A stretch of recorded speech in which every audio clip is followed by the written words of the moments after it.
Today is Thursday, October 5, alas 5 din ng hapon. Nire-record ko yung episode na to. Usually, umaga ako nag-record pero maaga ako nakatulog kanina. So, naisip ko, gabi na lang ako mag-record. Para medyo vibrant kasi for me. Mas gusto ko yung ambience kapag gabi, kapag madilim kaysa pag umaga. I'm not sure kung bakit ganun pero ewan ko. Nasanay na lang din siguro kasi dahil simula nung nag-Korea ako, lagi akong panggabi. Tapos yung trabaho ko din dito sa Pinas, GY din. So, parang mas nagpa-function ako ng medyo padilim na. So, yun. Gusto ko na mag-shoutout sa ating 24 Patreons and our executive producers for the month of September and October. Kasi October na nga pala.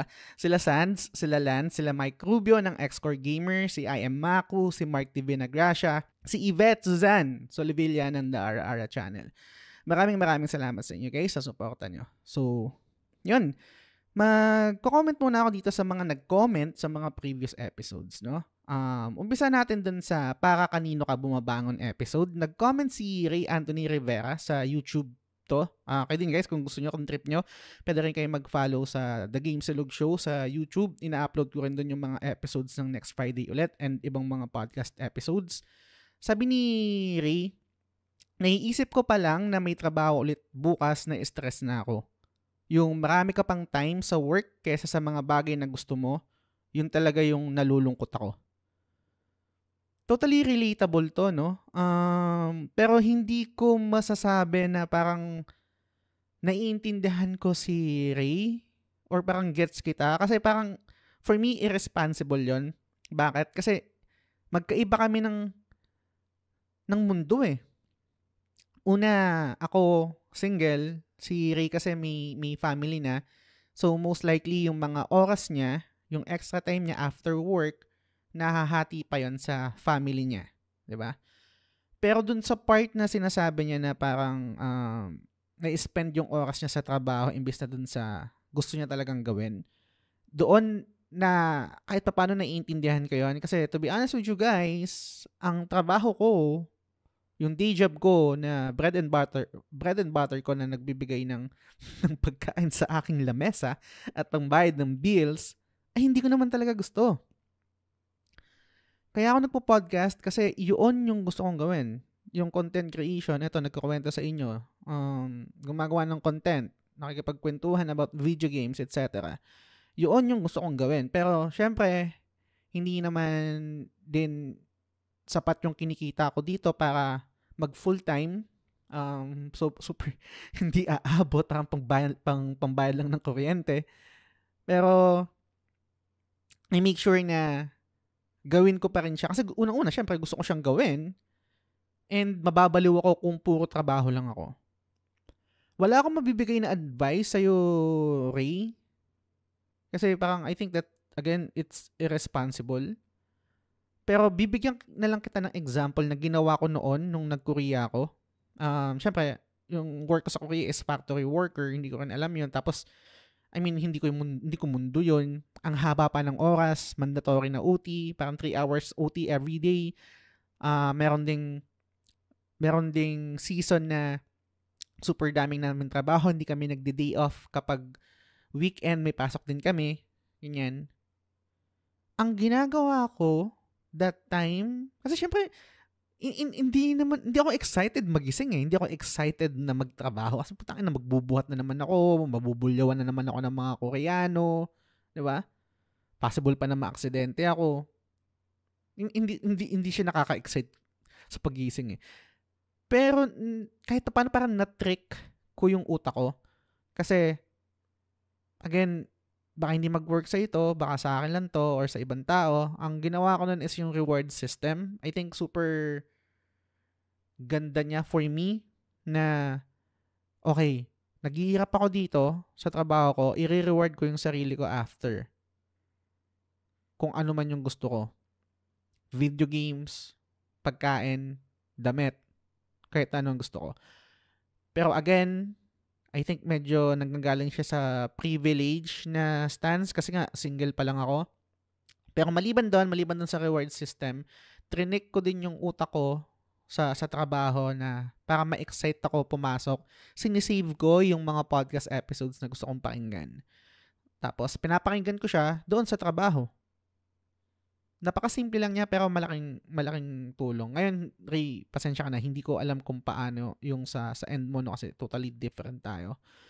Pero, yun.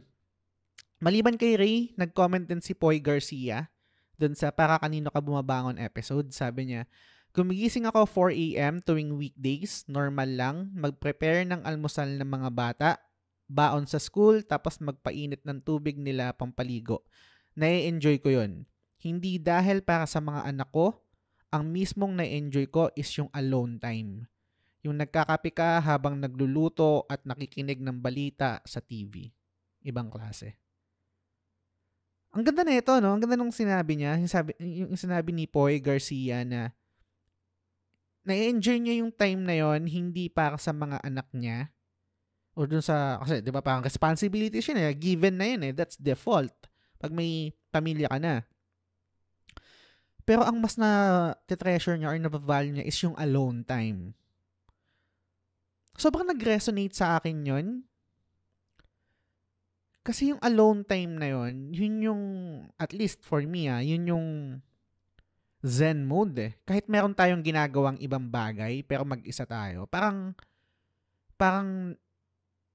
sobrang peaceful. Nako-compare ko siya sa pagbubuo ng Gundam or pag nagdo-drawing or kung ano man na meron kang ginagawang something, pero nare-relax yung utak mo, nakaklaro siya.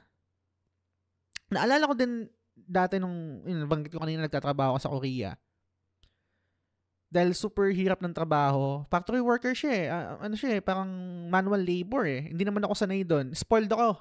Guys, to be honest, yun yung pinakamadaling madaling paliwanag. Lumaki akong spoiled, hindi ko alam kung paano maghugas ng pinggan, hindi ko alam paano maglaba. Hindi ako marunong magsaing, magluto, etc. Tapos eventually parang naisip ko na lang na mag-abroad. So nag-Korea ako. Imagine niyo yung spoiled brat, walang alam sa buhay. Hindi rin mga physical activities, biglang isalpak sa mundo na kailangan mong maging independent. Totally different world. At sobrang nahirapan ako mag-adjust. And bawat trabaho namin, bawat araw, meron kaming coffee time. So, every 2 hours, dinadalang kami ng mga Koreano ng kape. Yung kape na, yung parang nakikita nyo yung hinulugan ng 5 piso ba yan or 10 piso, tapos baka nasa paper cup. So, ganun. Dinadalang kami ng kape. And yun, kape and then yosi. 10 minuto. Yung 10 minuto na yun, yung alone time na yun, zen mode sa akin yun. Yun yung parang reset button ko na pagod ako pero okay lang. Mare-reset na ako, meron ulit akong energy, and then rinse and repeat. Napaka-importante sa akin nun, yung kape na yun. Actually, hindi na nga mismo yung lasa ng kape or yung act ng pag-inom ng kape yung na-enjoy ko dun or yung pag-yosi. Ang na-enjoy ko dun is yung pahinga talaga, yung alone time. Reset button nga. Nagiging peaceful ako. And hindi siya 1:1 dun sa sinasabi ni Ampi or ni Poy Garcia, pero ganun eh. Ganun ko siya nakikita. Kumbaga parang meron kang ginagawang ibang bagay pero yung zen mode, yung kapayapaan doon sa window ng oras na yun, yun yung pinaka-valuable. Ganda nun. Tapos sa On This Day episode naman, nag-comment si Lance Galapan, sabi niya, ang tuli game niya daw is Monkey Hero sa PS1. Hindi ko nalaro to pare. Hindi ko nalaro to. Pero ni-YouTube ko siya, mukhang parang Zelda, no? Or parang, hindi ko alam kung anong style, pero parang Zelda eh, na 3D. Pero, yun. Si Arnel Pabella naman, nag-comment din sa On This Day episode, sabi niya, nakakatawa talagang balikan yung mga childhood activities, lalo na kung may mga nakakabit na good memories. Mapapahay ka na lang talaga. Totoo. Ganun talaga eh. Lalo na kung batang 90s ka, no? Yung the best na dekada. At least for me, no? Siyempre, bias eh. Ang dami talagang memories ng kabataan and hinge siya dun sa mga masasayang alaala. Now, gets ko baka sa ibang tao meron kayong hindi okay na memories, traumatic, etc. So baka hindi ganun yung rehistro sa inyo. And my heart goes on you. Pero yung pinupunto lang dito ni Arnel Pabeo is meron talagang mga memories na masarap balikan. So, yun. Yun lang ang kape, guys.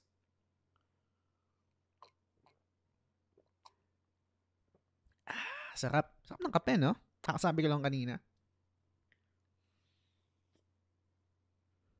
So, yun yung mga comment nila. Meron pang mga comment or PM, pero nasa private na yun na gusto ko ding basahin. Pero, I think this is the time na introduce ko yung topic natin for this episode. Naka 10 minutes na ako, hindi ko pa na-explain yung topic. So, ang topic natin ngayon is Ikigai. No? Yung, di ko alam kung familiar ka dun. Familiar ba kayo dun, guys, sa word na yun, Ikigai? Kung hindi man, ang sabi is, Ikigai is a Japanese concept that combines the terms iki, meaning alive or life, and gai, meaning benefit or worth. When combined, these terms mean that which gives your life worth, meaning, or purpose. So medyo mabigat na naman yung topic natin, no? Pero I think maganda pa rin siyang i-discuss. Your purpose, meaning yung ano ba yung purpose mo sa buhay? Sa tingin nyo, guys, alam nyo ba yung purpose nyo sa buhay? Ano ba yung meaning? Ano ba yung reason for being nyo? I think iba-iba, no? And minsan nga, I think, namatay na lang.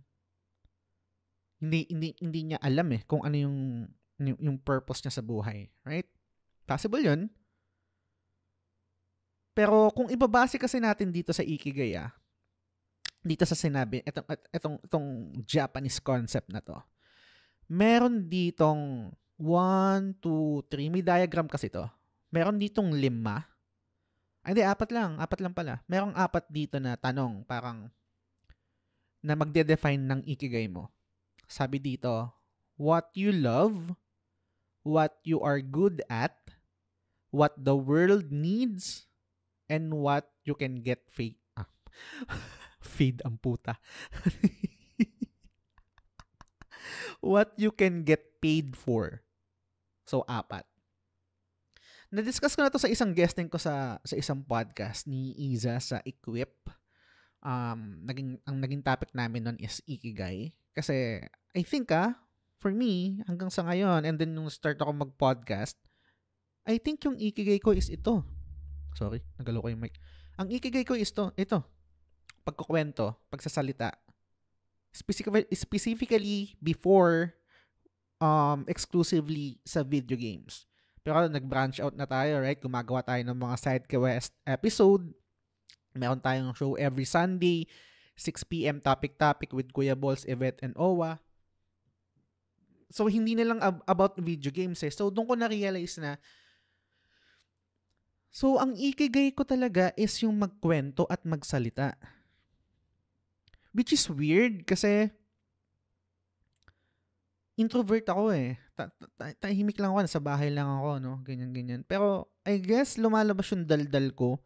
Depende sa tao, depende sa kausap. Naalala ko before, meron akong ex.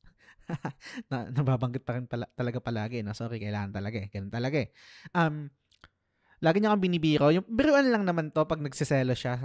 Tapos ang hirit niya is, edidung ka na nasasabihan mo yan ng thoughts mo Pabiro lang guys Parang, ang context kasi nun is, dahil nga mahilig akong magkwento, mahilig akong mag-share ng thoughts ko. And I think piling tao lang din naman yung mga nasasabihan ko pag komportable ako. yun yung parang hinihirit niya sa akin kapag nagsiselo siya. Kasi hindi lahat ng tao, I think hindi lahat ng tao na pagsasabihan ko ng thoughts ko. Kasi super random ko, guys. Kung kilala nyo ako personally, kung kaibigan nyo ko or na-experience nyo na yun, super random ko magkwento or mag-share ng bagay-bagay. And the reason kung bakit piling tao lang yun, syempre ayoko ma-judge. I think gusto ko parang gets niya ako kung bakit ganun ako. Kung bakit ganun lang ako, literal. So,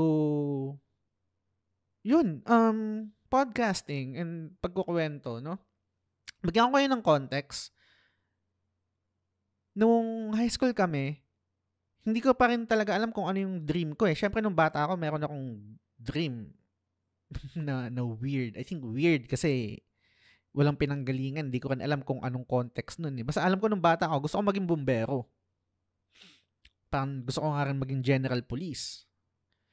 Nung high school kami, doon lang nabuo yung idea ko na, gusto ko tong ginagawa na to. Kasi nung high school, kung kabatch ko kayo or alos same ng generation, no? Hindi man yung nursing, yung IT. Ganyan. And, I think HRM din. Ako lang, I think yung sa batch namin na nag-iba ng course, which is communication arts. And, hindi ko choice yun. Hindi ko talaga siya naiisip pa. Naisip ko lang yung kunin yung course na yun, or yun yung kukunin kong course nung merong nag-visit sa amin na school, ng mga university. Tapos, pinapresent nila yung mga courses na ina-offer nila sa college nila, sa university, etc. And, super nag-enjoy ako doon sa presentation ng Letran. Nagpanood sila ng mga projects ng mga estudyante na ang course ay Communication Arts. Parang merong pinanood ng mga PSA, commercial, short film, etc. Tapos sabi ko, gusto ko to. Gusto ko to. Gusto kong magkwento, gusto kong gumawa ng short film, gusto kong gumawa ng commercial, gusto kong gumawa ng PSA, anything about pagkukwento, story, etc. Tapos yun, naging letranista ako. And nakagraduate naman din ako. Pero doon na-stop yun. Hindi ko na-pursue yung kung ano man yung trabaho na related sa course ko.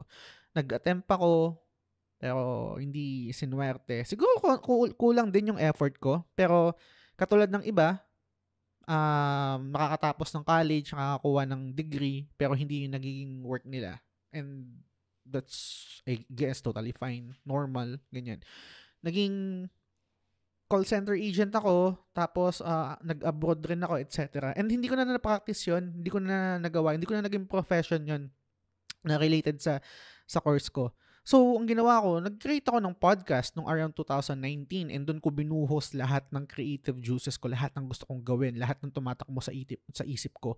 And nag-focus ako sa video games kasi yun yung masarap pag-usapan yun din yung isa sa mga passion ko Pero maliban doon, after a year siguro and so, nag-branch out na, nagkaroon na ng topic, nagkaroon na ng secret level, nagkaroon din ng side quest, etc. Tapos eto, ngayon, next Friday ulit, di ba? Ang dami na So, doon sa tanong ng Ikigai na what you love, yun. Eto na yun. Podcasting, pagkukwento, content creation. Eto yung, so, extra tayo dun, check na tayo dun, what you love, no? Dito sa next question na, what you are good at. Teka lang I don't think na magaling ako magsalita Nabubulol nga ako Hindi ko nga minsan na-articulate ng maayos kasi parang kulang ako sa adjective or kulang yung vocabulary ko. 'Di ba? Para ma-describe kung parang ma-explain kung ano gusto kong sabihin. Wait lang, dumidilim na bukasan ko yung ring light.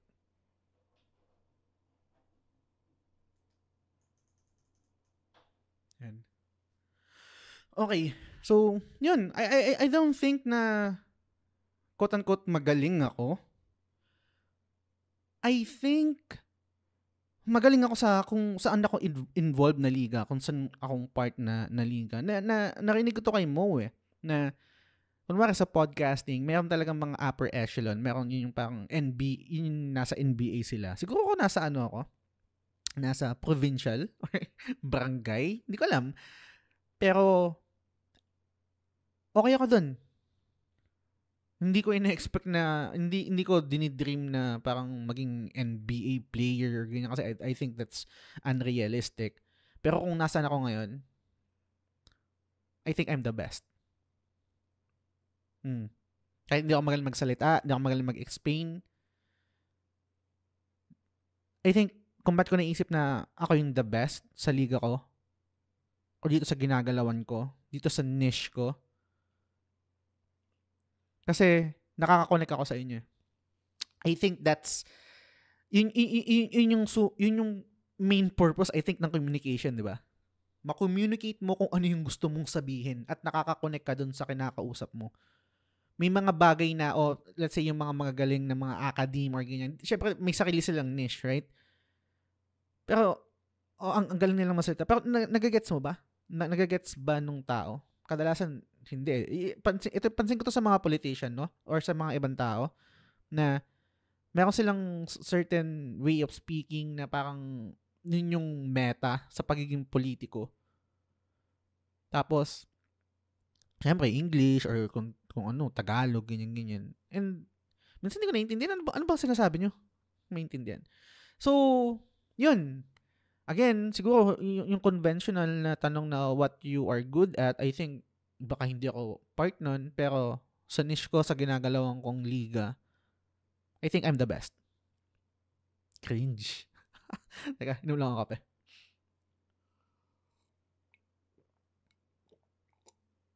Okay.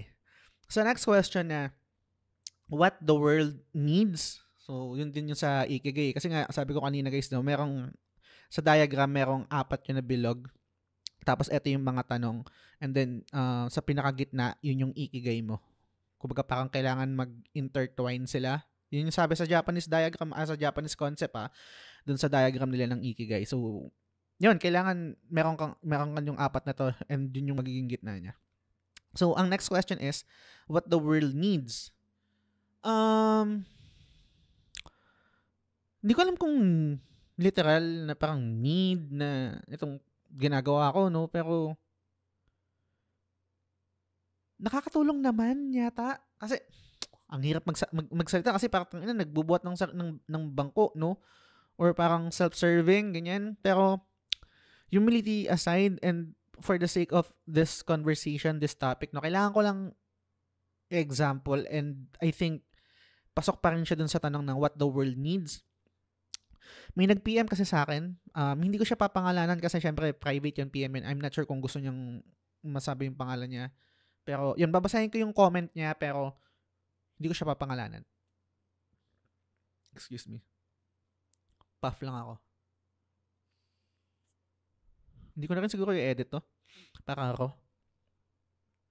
Anyway, sabi nung tao na to, just gusto ko lang mag-thank you, nalimot ko. Pinakinggan ko kasi yung next Friday ulit episode 1 mo nung weekend. This past month has been really rough.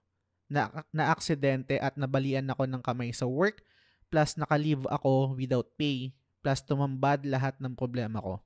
So, nagkaroon ako ng attempt. Pero nahinto ko naman, tas iyak ng iyak yung fiancé ko nung malaman niya. Na-assure din ako dahil naalala ko yung mga kaibigan ko, tas syempre kayo din. Ikaw.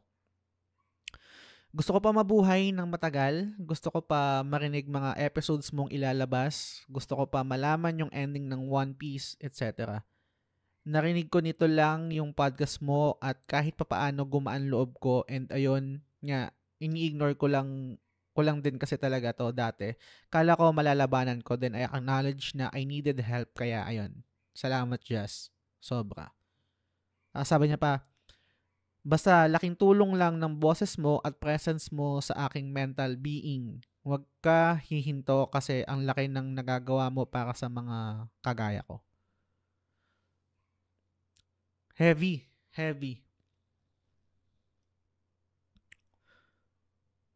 Hindi ko alam kung... Siyempre nag-reply ako dun. PM, nagkausap kami sa PM. Pero to be honest, hindi ko rin alam yung sasabihin ko eh. Siguro nag-thank you lang ako. Hindi ko na maalala. Ayoko nang tignan. Pero ang bigat nun, yung makatanggap ng gantong message and...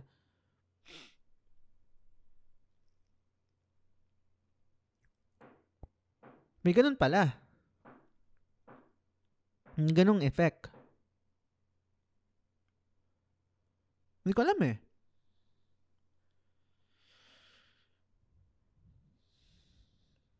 Hindi ko alam. Siguro ito na lang yung sasabihin ko. Nasabi ko na rin naman sa kanya to. Ulitin ko na lang din. Makakaasa ka. Kayo na nakikinig. Na every Monday mayroong bagong episode ng podcast. And every Friday may bagong episode, itong next Friday ulit. Yan. Yun na lang muna siguro. Medyo mabigat. And then, wait lang. Puff lang ako.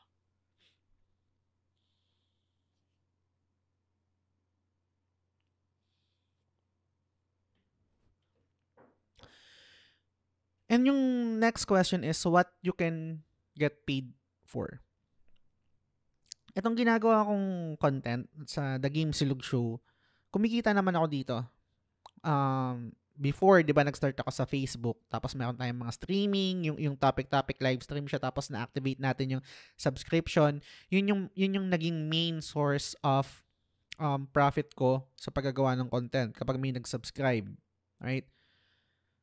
Eventually, nag-decide ako na umalis na sa Facebook at mag-move sa Patreon. Medyo nakakatakot. Hindi pala medyo. Talagang nakakatakot kasi syempre, una, ibang platform yon and hindi naman ganun kadaling mag-demand or mag-request or ano bang word para mapalipat mo yung mga tao. Kasi, di ba, parang hassle eh. Another app, another application, another process para sumuporta sa content creator na gusto mo. Hassle yan. Kahit naman ako eh. Super hassle nun. Pero thankful kasi may mga taong sumunod pa rin at nag-subscribe at nag-pledge, naging Patreon. Meron tayong 24 ngayon, tapos meron tayong 6 na executive producers, tapos meron din 3 ultimate tier level. Super thankful. So suma total, ito sa 4 na sagot, ay 4 na tanong, andun sa diagram ng Ikigai, I think pasok na pasok tong ginagawa ko. Yun pa rin. Siyempre, hopefully sa future, kung mas lalaki pa tayo or magkakaroon ng enough na Patreons or supporters na kaya nang tapatan yung day job ko, utang ina, resign, immediate resignation ni Hani ho. Kung di nga payagan ng immediate resignation, baka awol pa eh, di ba? Yun lang naman, yun lang yun eh. Di ba? Kung itong content creation, itong ginagawa ko, itong podcasting, nakakapagbayad na ng bills, putang ina. Let's fucking go. Di ba? Resign agad. Agad. Narinig ng boss ko to, na putang ina. Okay, may nag-send sa boss ko. GG. Pero yun yung Ikigai ko. Ito yung Ikigai ko. Itong podcasting, itong pagkukwento. I think ito yun. Nakaramdaman ko. And hindi ako nagsasawa eh. Hindi ako nagsasawang gawin to eh.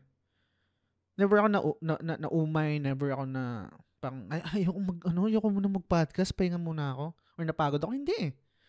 Kahit nag-overtime ako ng malala sa trabaho ko, sa day job ko, hindi ako magmi-miss ng episode. Hindi. Pangako yun. Siguro magmi-miss ako ng episode kung wala akong boses. Hindi rin eh. Meron nga tayo, kung matagal na kayo nakikinig ng The Game Silog Show, yung sa podcast, sa flagship, meron akong episode doon na pause ako eh. Nag-episode pa rin ako, nag-record pa rin ako.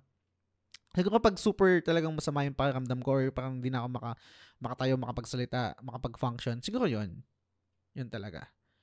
Pero as much as possible, makakaasa kayo. Laging may episode every week. Hindi mawawala yan. Pero sa kabilang banda, no, ang ganda na konsepto ng Ikigai and nagagets ko yung pinanggagalingan, no, and hindi ko naman siya pwedeng debatihin or parang mag-rebuttal dito. Pero sa kabilang banda, feeling ko pwede mo pa rin malaman kung ano yung purpose in life mo na hindi siya involved or sumasakto dun sa diagram na sinasabi dito na pasok dun sa mga tanong na nabanggit ko kanina. Na what you love, what you are good at, what the world needs, and what you can get paid for. I think pwede pa rin naman. Ginagawa mo yung purpose mo pero siguro hindi ka nababayaran or hindi yun yung kailangan ng mundo pero yun yung gusto mo and what you're good at. O, diba? Depende. I think depende pa rin eh. Meron akong babasahin na comment dito. Hindi ko rin siya papangalanan kasi Again, PM eh. Baka ayaw niyang malaman eh. Pero, ito yung comment niya. Ito yung PM niya sa akin. Actually, nag-suggest siya ng topic eh. And ito nga yun. Ito rin yung topic na dinidiscuss natin ngayon. Yung ikigai, yung purpose. Or yung purpose of life. Reason for being.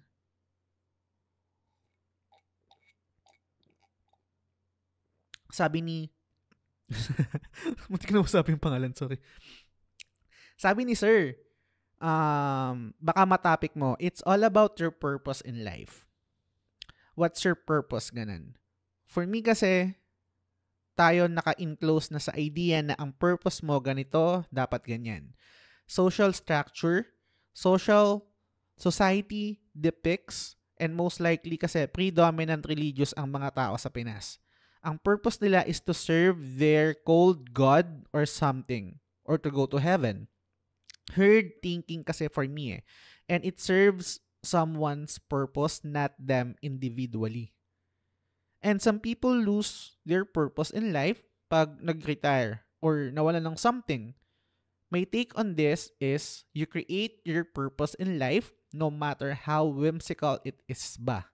Be it purpose mo, alagaan ng pusa mo or aso, then so be it. No one has the right to judge you. Sabi pa niya, kagaya kasi din ng father ko, wala siyang matino na trabaho. Wala siyang ma-provide by monetary means sa amin mother ko lang. But as time goes by, naisip ko ang worth niya. Ang purpose niya is just be a father to us. Fixing things here and there, helping us in his strengths, just being a father and being there for us. Yun na yun. Purpose niya. Pero kasi nga, society depicts na ang guy talaga ang herald ng family or provider. Napaisip ako doon, no? Nag-agree ako doon. Related rin doon sa sinabi ni Poy Garcia sa comment niya sa YouTube. No? Kasi pwede rin eh. Naniniwala ako na may mga tao na may advantage talaga. Privilege, ganyan.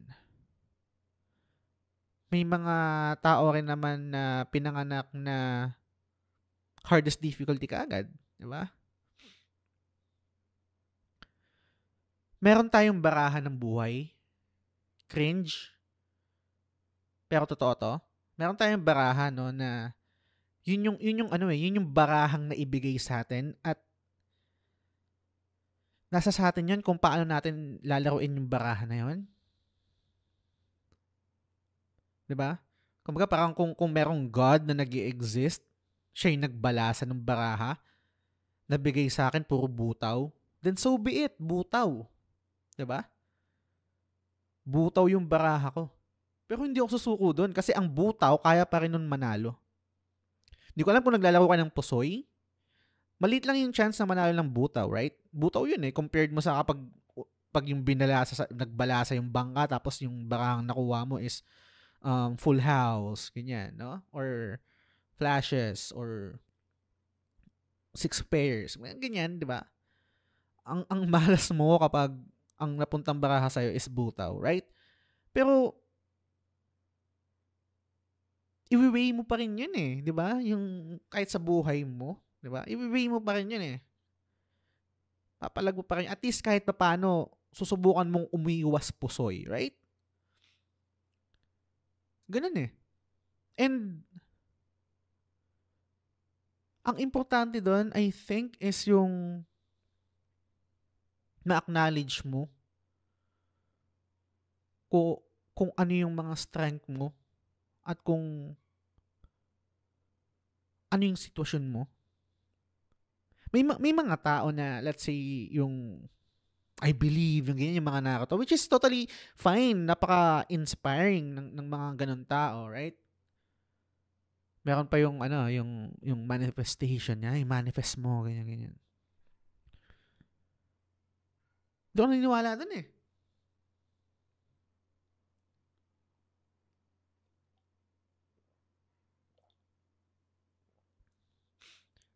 kahit genuinely 100% mag-manifest ako na maging girlfriend ko si Jenny Kim, hindi ko magiging girlfriend si Jenny Kim. Kailangan hinge pa rin yung bagay dun sa reality. And then, syempre, kasama ng hard work. Pero sa kabilang banda, hindi rin dapat natin hinuhusgahan kung ano yung sa tingin ng tao na purpose niya. Be it mababaw for you, baka sa kanya hindi mababaw yan. Gaya ng sabi ni Sir na nag-PM sa akin, di ba? Yung sa papa niya. Yun yung purpose niya eh. Di ba? And na-appreciate ni Sir yun na nag-comment na yun yung purpose ng tatay niya. What if yung purpose mo sa buhay is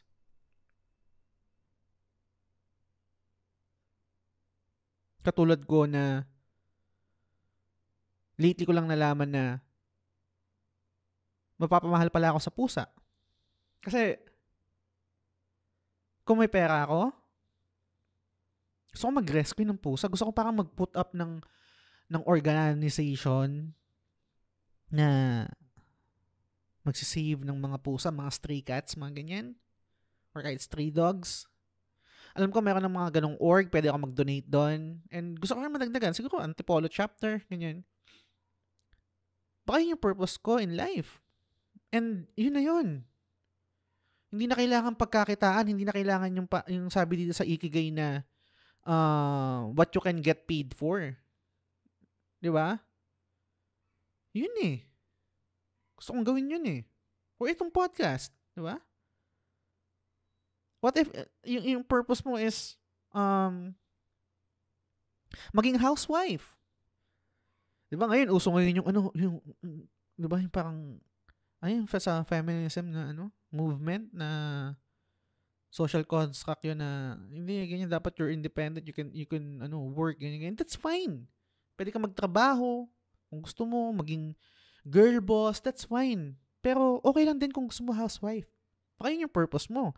Baka you feel achieve and fulfilled kapag ikaw yung mismo nag-aalaga dun sa mga anak mo, ikaw yung sinasabi nilang ilaw ng tadhana, ilaw ng tahanan, or kung ano man. And that's fine. Sa parehong paraan na dapat okay lang din kung sa tingin mo purpose in life mo is maging house husband. Wala akong nakikita mali doon. I think yung mga boomer lang yung may problema doon ay yung mga alagad ni Andrew Tate. So lalaki ka, ikaw yung alpha, ganyan-ganyan. Ikaw yung leader ng ganyan. And that's fine. Kung ganun ka talaga, and yun yung dynamic ng relationship niya, that's fine. Pero okay lang din kung sa tingin mo, purpose in life mo is maging house husband.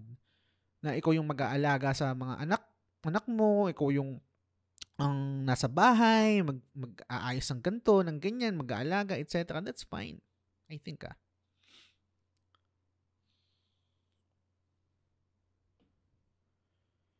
Hindi ko sinasabi na hindi tama yung Ikigai, yung diagram na to, yung Japanese concept na to. Hindi ko sinasabing ganun na. Pero sa tingin ko, okay lang din or possible din na mahanap mo yung purpose in life mo. Kahit may kulang dito. Kahit hindi siya nag-interject or nag-intercept sa ibang sagot sa mga tanong na what you love, what you are good at, what the world needs, and what you can get paid for. I think okay lang siya. So, yun. Ang haba ng episode. Actually, parang each episode umahaba tayo ng umahaba. No? Tatry ko siyang i-trim down kahit paano bite size lang siya. So, yun. Maraming salamat sa ating 24 Patreons and sa ating mga executive producers for the month of October and sana hanggang November din. Pero let's see. Sila Sans, sila Lance, sila Mike Rubio ng X-Core Gamer, I am Mako, Mark De Benagracia, Yvette Suzanne Solivilla ng The Ara Ara Channel. So, kung meron kayong comment guys, pwede kayo sa YouTube mag-comment, pwede rin naman sa Spotify, babasahin ko yan. Pwede nyo rin i-rate yung next Friday ulit, malaking tulong yan para sa visibility ng show. And kung na-enjoy nyo, and sa tingin nyo ma-enjoy rin ng kaibigan nyo, pwede nyo i-share. Diba? Para spread the good news. Spread the word. Kung okay lang naman. Yun. Maraming salamat sa inyo guys. Sa pakikinig. Sa panonood. Next Friday ulit.